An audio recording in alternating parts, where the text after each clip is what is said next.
A apresentação hoje da exposição será feita pelo nosso irmão Pita com o tema Luz do Mundo. Seja bem-vindo e que a espiritualidade o conduza.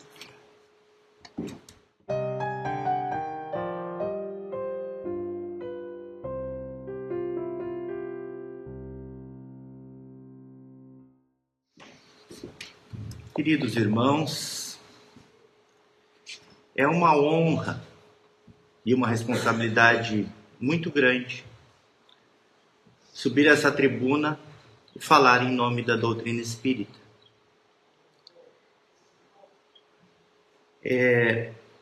Todos nós, quando lemos essas literaturas maravilhosas que a doutrina nos traz, os romances, principalmente os de André Luiz, A Vida no Mundo Espiritual, e imaginamos aquelas colônias espirituais maravilhosas, já ficamos imaginando como seria bom se conseguíssemos, quando desencarnarmos, ir morar num local assim, local de bondade. E eu, pelo menos, penso muito nisso. E eu quero merecer isso. Eu tenho uma boa notícia. Eu encontrei um manual de instrução para alcançar este objetivo. Não tem garantia nenhuma, mas tem uma boa chance de que, se conseguirmos seguir as diretrizes que este manual traz, alcançaremos esse objetivo. No Evangelho de Jesus, no capítulo 14, Jesus nos diz: não ponhais a candeia debaixo do alqueire. A candeia é tipo um lampião, uma luminária daquele tempo, um óleo que corria para um pavio, e o alqueire era um cesto de medição de grãos. Então Jesus dizia: não acenda a candeia e coloque debaixo do alqueire, pois vai ofuscar a luz. E esta é a missão da doutrina espírita. É difundir a mensagem do Cristo.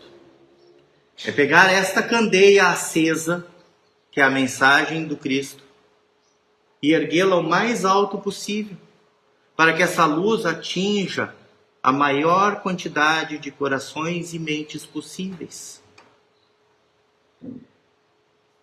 Ela tem que elevar as mentes e os corações ao plano do eterno.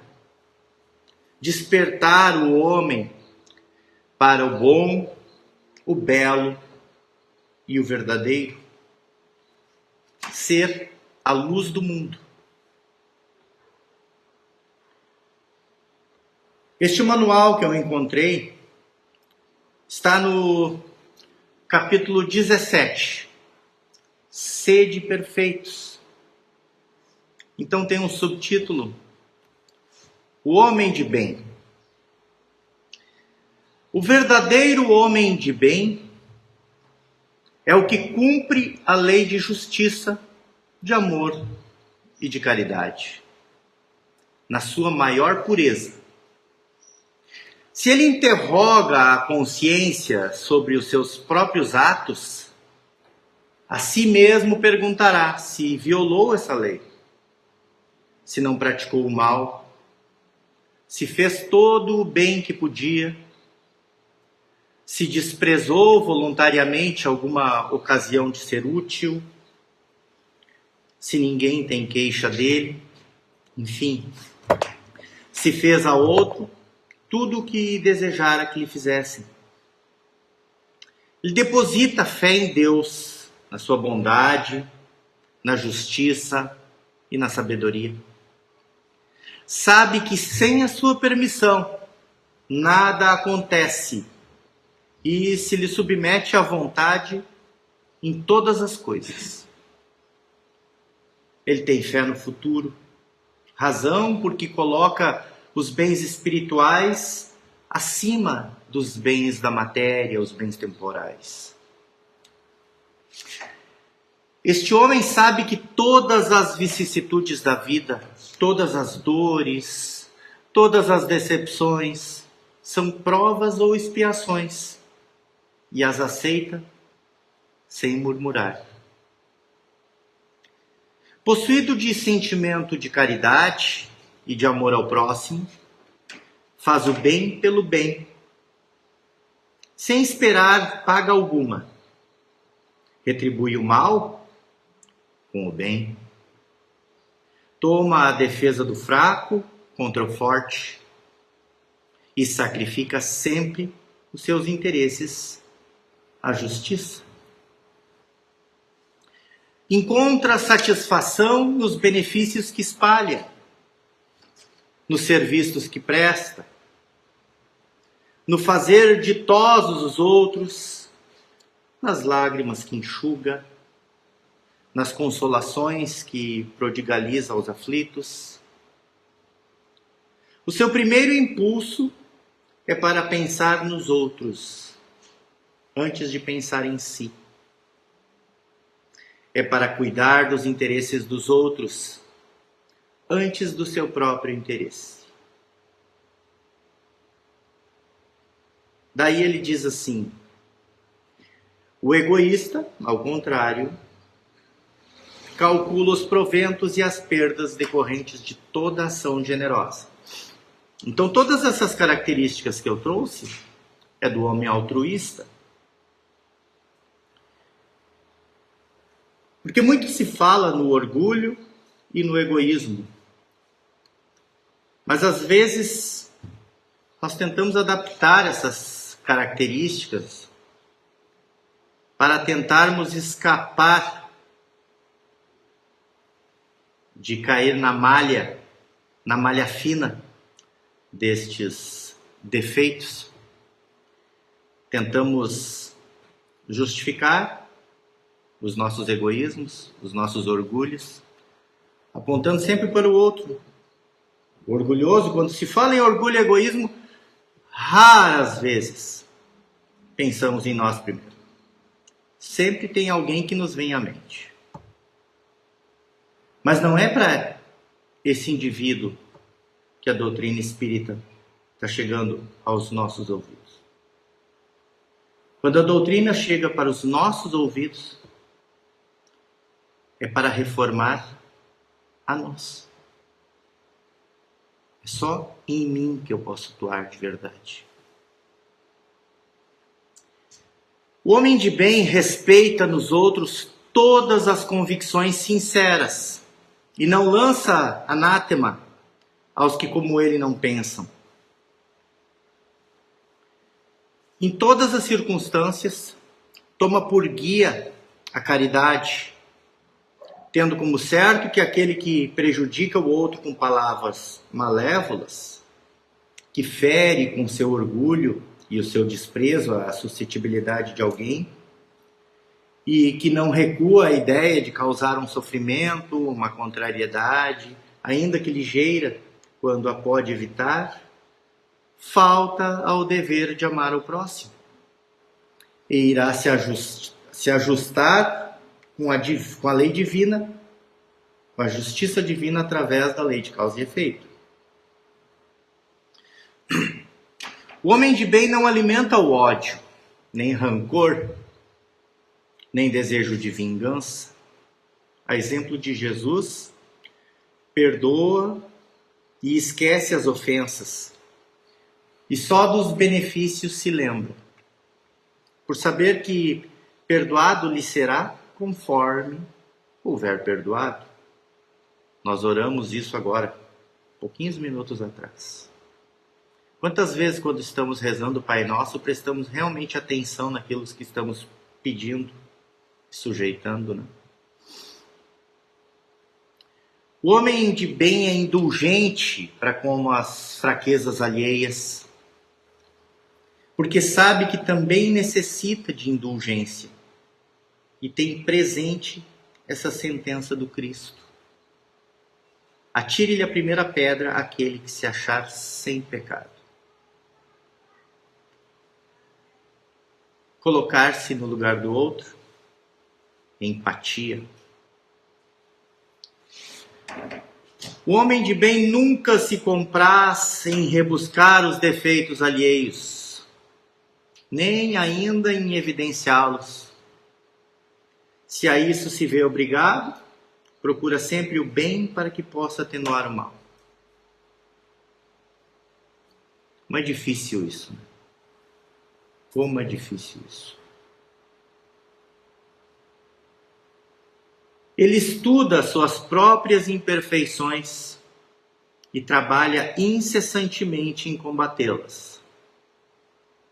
Todos os esforços emprega para poder dizer no dia seguinte que alguma coisa traz em si de melhor do que na véspera. Ele não procura dar valor ao seu espírito nem aos seus talentos às expensas de outro. Aproveita ao revés todas as oportunidades de servir aos outros. Ele não se envaidece da sua riqueza, nem das suas vantagens pessoais, por saber que tudo o que lhe foi dado, lhe pode ser tirado. O homem de bem usa e não abusa dos bens que lhe são concedidos. Sabe que é um depósito de que terá de prestar contas e que o mais prejudicial emprego que lhe pode dar é o de aplicá-lo à satisfação de suas paixões. Isso nós estudamos bastante no capítulo que trata das riquezas e da pobreza, da responsabilidade da riqueza. Se a ordem social colocou sob seu mando outros homens, trata-os com bondade e benevolência, porque são seus iguais perante Deus. Usa da sua autoridade para lhes levantar a moral e não para esmagar com o seu orgulho. Evita tudo quanto lhe possa tornar mais penosa a posição subalterna em que se encontram. O subordinado, de sua parte, compreende os deveres da posição que ocupa e se empenha em cumpri-los conscienciosamente. Finalmente, o homem de bem respeita todos os direitos que os seus semelhantes dão às leis da natureza, como quer que sejam respeitados os seus. Não ficam aqui enumeradas todas as qualidades que distinguem o homem de bem, mas aquele que se esforce por possuir as que acabamos de mencionar, no caminho se acha, a todas as demais conduz. A palavra-chave aqui é esforço, porque se acharmos que precisamos concluir com esses requisitos aqui, a gente já joga a toalha, né? Já abandona, não tem mais volta. Mas isso aqui são diretrizes, e o que nos é avaliado na nossa conduta perante Deus é o quanto nós estamos nos esforçando. Porque Deus sabe das nossas falhas, das nossas fraquezas, das nossas imperfeições. Mas precisamos aplicar boa vontade. Em tudo na vida é assim. Se queremos atingir um objetivo, não basta sentar e orar. Precisamos pôr mãos à obra.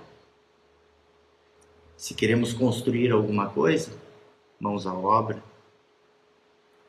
Não basta amar nossos filhos. Precisamos criá-los desde pequenininho, trocar fralda, dar de comer, lavar a roupa, cuidá-lo. Não basta sentar e amar a criança. Tá? Então, o importante nessa jornada é sabermos as diretrizes, termos conhecimento do que é o certo, do que é o melhor, do que é o bom, o belo e o verdadeiro. E nos esforçarmos a atingir esses objetivos. Neste capítulo ainda, Jesus nos traz a parábola do semeador. Naquele mesmo dia, tendo saído de casa, Jesus sentou-se à borda do mar. E em torno dele logo reuniu-se grande multidão. Pelo que entrou numa barca onde sentou-se, permanecendo na margem todo o povo. Disse então muitas coisas por parábolas, falando-lhes assim. Aquele que semeia saiu a semear, e semeando, uma parte da semente caiu ao longo do caminho, e os pássaros do céu vieram e a comeram. Outra parte caiu em lugares pedregosos, onde não havia muita terra. As sementes logo brotaram, porque carecia de profundidade a terra onde haviam caído.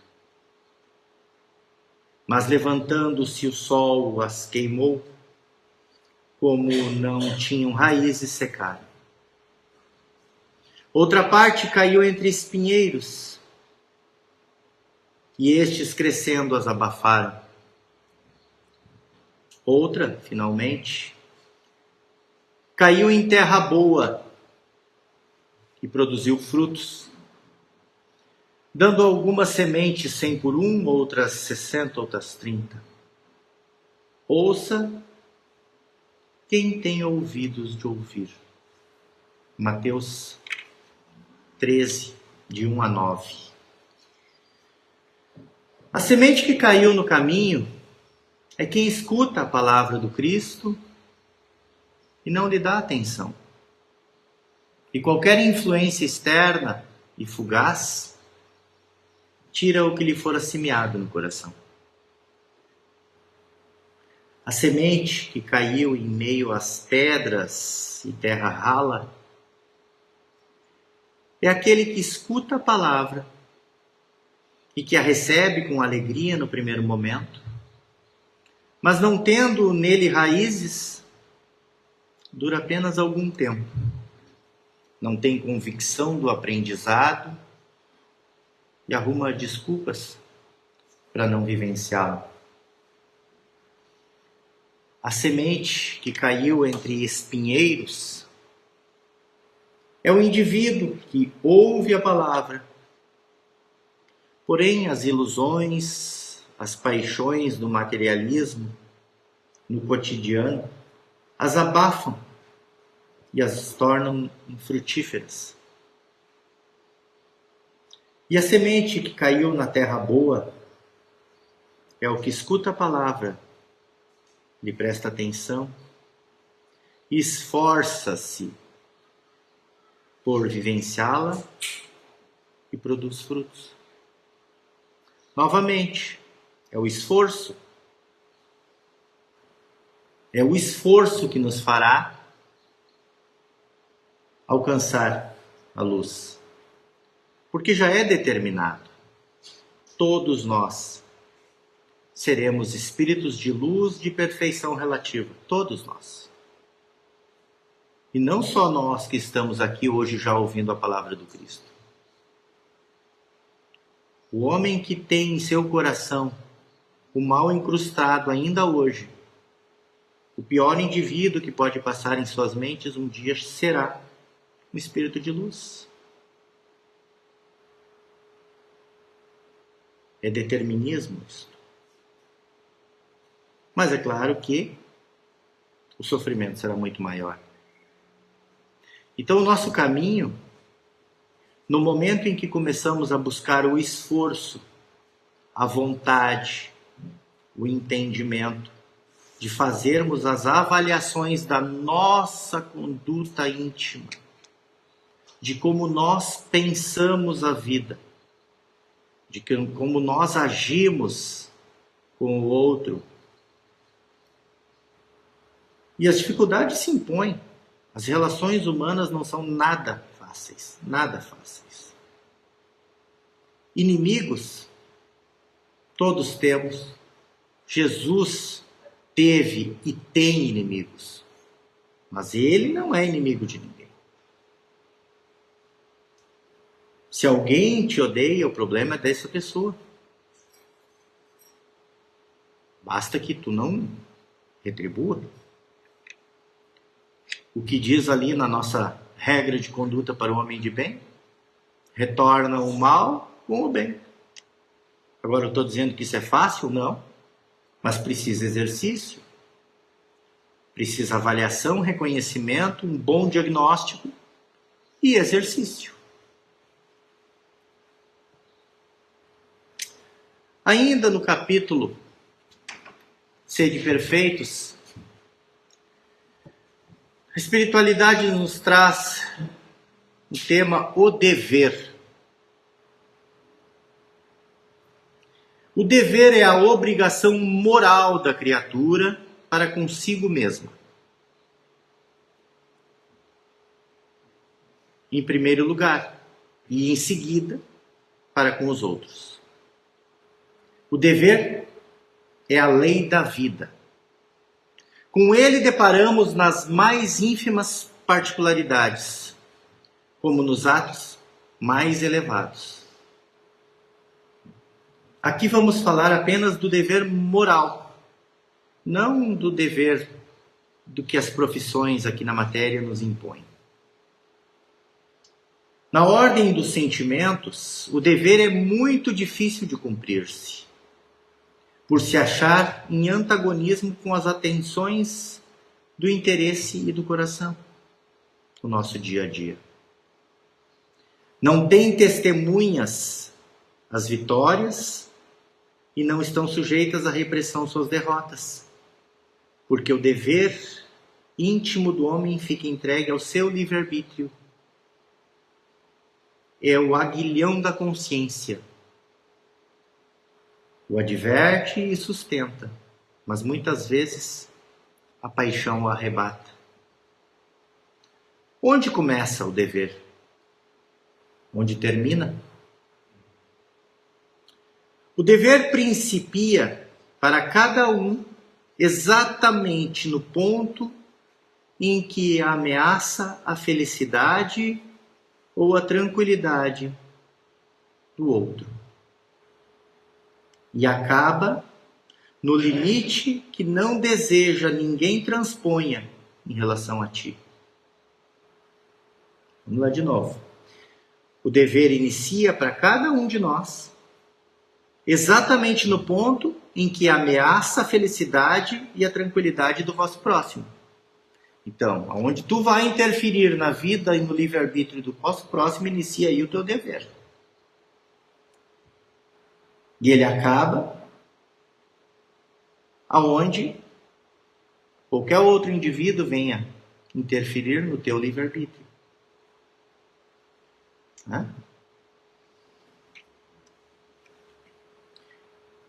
Eles trazem também a virtude. A virtude no mais alto grau é o conjunto de todas as qualidades essenciais que constituem o homem de bem. Então, nós vimos antes toda uma série de requisitos. E a virtude é a conquista desses requisitos. Então, o homem virtuoso é aquele que foi, ao longo do tempo, conquistando aquela sequência de virtudes. É ser bom, caritativo, laborioso, sóbrio, modesto. São qualidades do homem virtuoso. Infelizmente, quase sempre as acompanham pequenas enfermidades morais, que as desornam e atenuam. Nós somos humanos e é bem assim. O homem é trabalhador, mas daqui a pouco ele trabalha até demais. E ele abandona as outras questões da vida. Ele é modesto, mas às vezes até exagera um pouco. Ou às vezes ele é modesto, mas ele não é tão laborioso. E assim vai.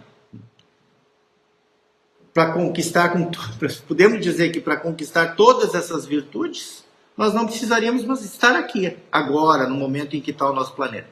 Né? Se estamos, é porque estamos aí na luta para essas conquistas.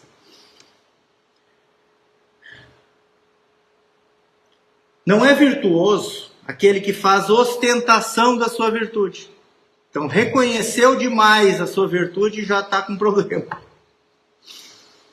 Pois que lhe falta a qualidade principal, a modéstia. E tem o vício que mais se lhe opõe, que é o orgulho. A virtude verdadeira, digna deste nome, não gosta de mostrar-se. Então, o homem virtuoso de verdade, os outros veem isso, não é ele que precisa ficar mostrando e falando. Em princípio, o homem que exalça, que ergue a estátua à própria virtude, anula, por esse simples fato, todo o mérito real que possa ter. E o que direis daquele cujo único valor consiste em parecer o que não é? Admito de boa mente que o homem que pratica o bem experimenta uma satisfação íntima em seu coração, mas desde que tal satisfação exteriorize para colher elogios, degenera em amor próprio. Então, tu fazer o bem pela satisfação íntima de fazer o bem e perceber o quanto aquilo está fazendo bem para ti também, é ótimo, este é o caminho. Agora, quando tu faz o bem e já com o objetivo de enaltecer-se, é aquela história, não deixe que a mão direita veja o que dá à esquerda. Tu põe tudo a perder. Vós, espíritas, sabeis quão longe da perfeição está o homem. A virtude é uma graça que desejo a todos os espíritas sinceros. Então é uma conquista. Precisamos boa vontade, precisamos paciência, mas precisamos esforço. E aqui agora, uma frase bem importante. Contudo, dir-lhes-ei, mais vale pouca virtude com modéstia do que muita com orgulho. Pelo orgulho é que a humanidade sucessivamente se hão perdido. Pela humildade é que um dia se hão de redimir. Isso aqui é livro Evangelho, gente. Evangelho segundo o Espiritismo.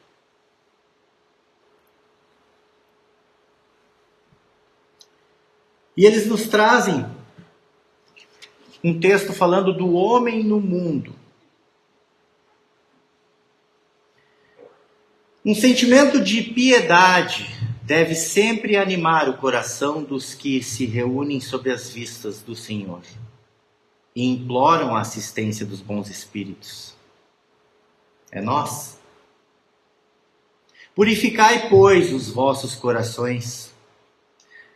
Não consintais que neles demore qualquer pensamento mundano ou fútil.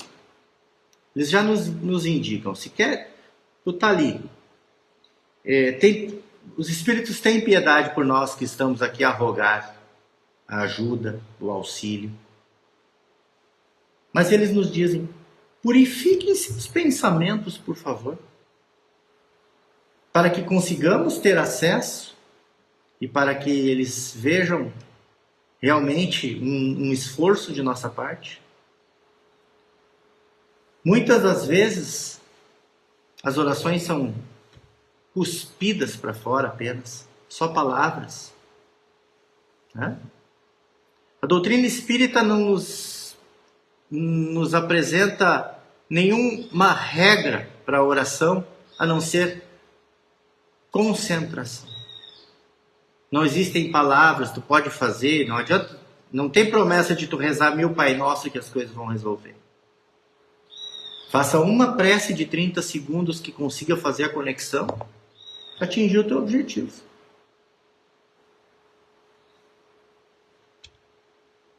Elevai o vosso espírito àqueles por quem chamais, a fim de que, encontrando em vós as necessárias disposições, possam lançar em profusão a semente que é preciso germine em vossas almas e dê fruto de caridade e justiça. Então eles pedem aí, elevem seu pensamento, para que consigamos entrar em contato com vocês e fazer frutificar todo esse bem. Não julgueis, todavia, que, exortando-vos incessantemente a prece ou evocação mental, pretendamos vivais uma vida mística, que vos conserve fora das leis da sociedade onde estáis condenados a viver. Não. Vivei com os homens da vossa época, como devem viver os homens. Sacrificai as necessidades, mesmo as frivolidades do dia, mas sacrificai com um sentimento de pureza que as possa santificar. Então, se vamos fazer algum esforço, que seja um esforço que frutifique. Não é fazer um sacrifício para o externo, para mostrar para o outro. Que seja um sacrifício íntimo, que seja um pensamento elevado. Mas nós vivemos aqui, e eles têm esse entendimento, eles não acham que nós temos que estar sentado ajoelhado o tempo todo em prece, não. Nós temos os nossos deveres do dia a dia. Todo trabalho útil é nobre. Todo trabalho é uma prece, quando feita com o coração, quando feita com respeito. Sois chamados a estar em contato com espíritos de naturezas diferentes, de caracteres opostos. Não choqueis a nenhum daqueles com quem estiverdes. Sede joviais, ditosos, mas seja a vossa jovialidade a que provém de uma consciência limpa. Então eles estão dizendo, nós estamos aqui neste processo reencarnatório, nessa nossa existência, e aqui nós interagimos com espíritos de diversas categorias. Muito mais elevados que nós, outros um tanto mais atrasados do que nós. Mas eles pedem, sejam joviais, que sejamos tranquilos, que tenhamos atitudes corretas, para conseguir ter uma consciência limpa. Não consiste a virtude em assumir de severo e lúgubre aspecto. Virtude não é ser sério e... Eu até li isso aqui, eu vou ter que começar a rir mais. E tentar ser mais fofo, que nem essa Leti diz. Em repelir os prazeres das vossas condições humanas, que as condições humanas permitem, basta que reporte todos os atos da vossa vida ao Criador. Se tem uma conquista material, não é problema nenhum tu ficar muito feliz com isso, desde que tu saiba que este benefício te foi concedido da inteligência, da capacidade ou da situação econômica, por exemplo. É obra divina. Tu tem responsabilidade para com isso também. Mas não tem problema nenhum em curtir isso, entende?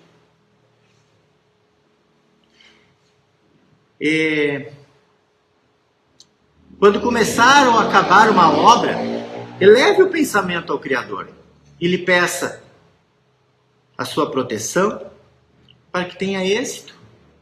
ou a bênção quando concluiu. Em todas as obras que vamos fazer. Em tudo que fizerdes, remontai a fonte de todas as coisas, para que nenhuma das vossas ações deixe ser purificada e santificada pela lembrança de Deus. A perfeição está toda, como disse o Cristo, na prática da caridade absoluta. Os deveres da caridade alcançam todas as posições sociais, desde o menor até o maior. Nenhuma caridade teria de praticar o homem que vivesse insulado, isolado. Para viver caridade precisamos viver em sociedade, precisamos estar com o outro. E não é só o outro fofo, é o outro difícil também. Unicamente no contato com seus semelhantes, nas lutas mais árduas, é que ele encontra o ensejo de praticar a caridade. Queridos irmãos, já ultrapassei meu tempo. Vamos refletir sobre isso. Tudo que eu falei está ali no Evangelho. Quando quiserem de novo pegar o manualzinho, é só buscar lá Sede Perfeitos, o Homem de Bem. Está tudo ali. A nossa maior dificuldade é exercitar isso. Mas faz parte deste nosso processo, ter boa vontade em buscar essa prática no dia a dia. Muito obrigado pela atenção. Sejamos todos com Deus.